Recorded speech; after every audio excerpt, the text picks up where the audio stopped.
서울시 마포구 합정동의 절두산 일대, 곳에 약 150여 명의 외국인 선교사님과 그 가족들의 묘지가 있습니다. 바로 양화진 선교사 묘역입니다.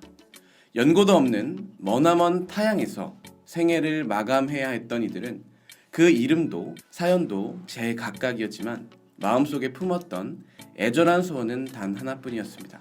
이 땅 조선이 예수의 복음을 알게 하소서.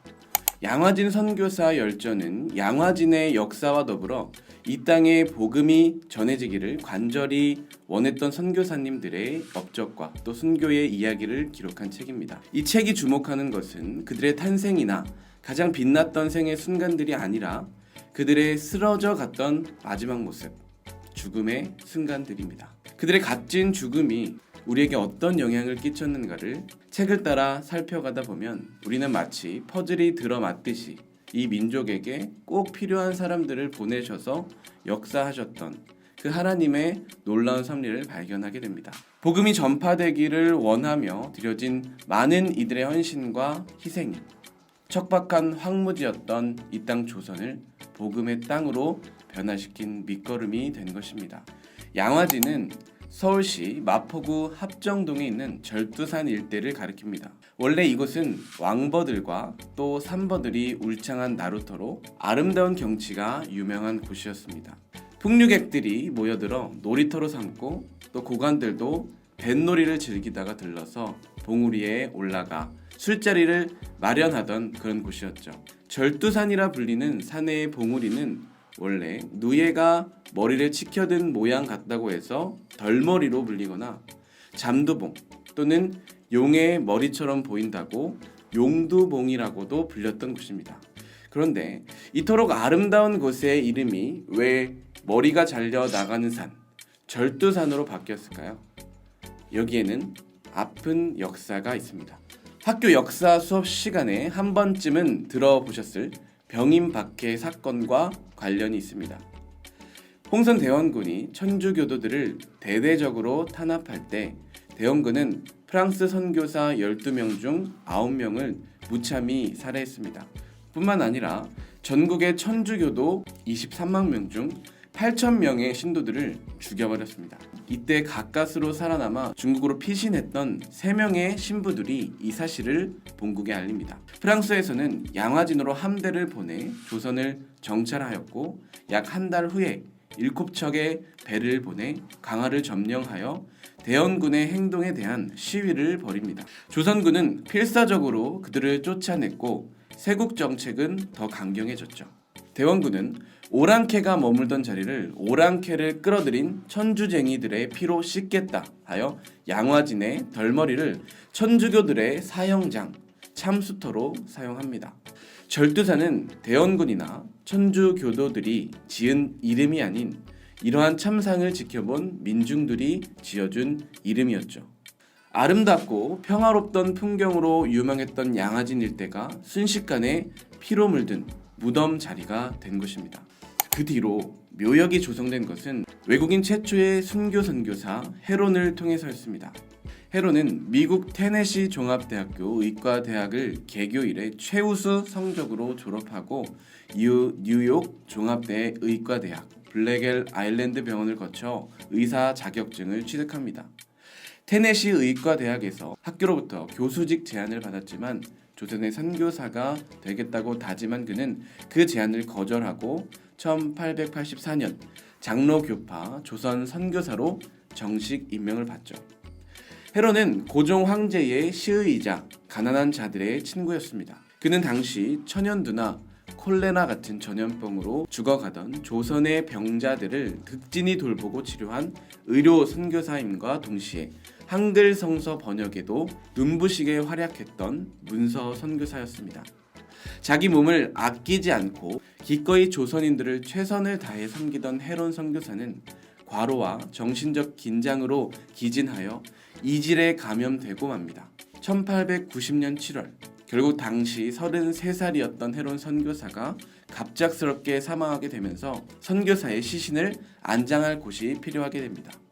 원래 양화진은 외국인 선교사들의 거류지로 내정된 곳이었는데 동로 선교사들은 양화진을 묘지로 사용하게 해달라고 조선 왕실에 청합니다. 그런데 조선 왕실은 선교사들의 요청을 거절했고 전혀 다른 먼 곳을 지정했습니다. 그러자 선교사들은 미국 공사와 러시아, 프랑스, 독일 등의 5개국 공사의 공동 명의로 양화진을 외국인 공동묘지로 허락해달라고 청원합니다. 선교사들의 적극적인 외교 공세에 결국 외국인 선교사 묘원 요청에 대한 정식 승인이 이루어지게 되고 헤론 선교사는 양화진에 안장된 첫 번째 외국인 순교자가 되었습니다. 헤론의 초라한 무덤 하나가 양화진 선교사 묘역의 시작이었던 것이죠. 이후 양화진은 한국에서 순교한 외국인 선교사들이 매장되면서 확장되었고 관리가 이루어졌지만 일제강점기와 6.25 한국 내전의 아픔을 겪으면서 방치되어 흉물이 되고 맙니다. 또 1970년대에는 서울의 도시 개발 과정에서 지하철 공사에 방해가 된다는 이유로 사라질 위기도 겪었죠.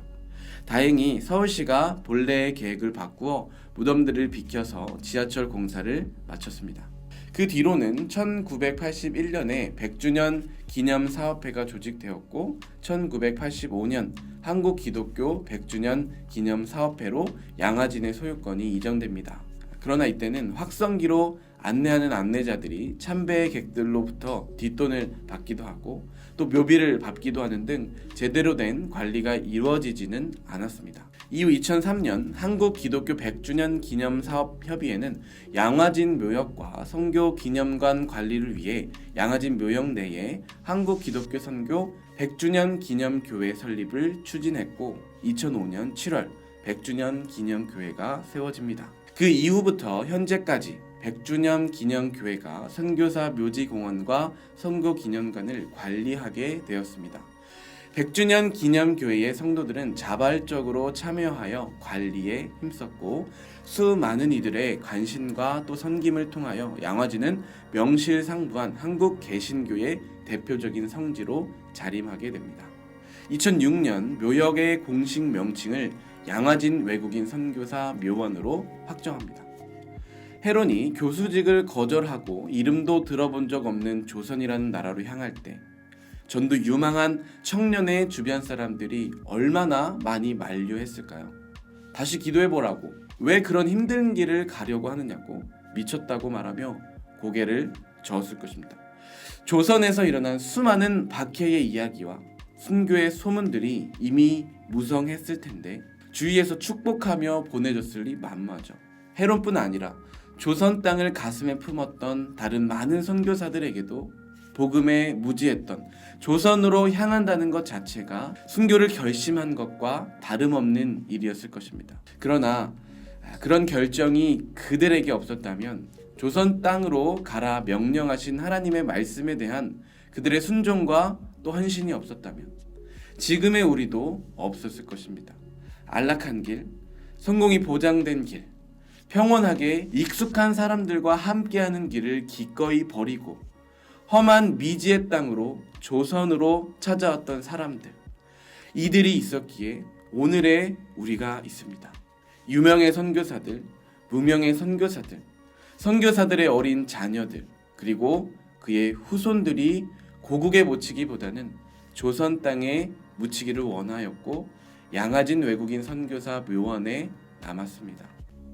이름 없이 빛도 없이 오직 하나님 나라가 이 땅 가운데 이루어지기를 소망하며 살아갔던 사람들이 우리보다 앞서 존재했었다는 사실만으로도 우리는 큰 위로를 받습니다.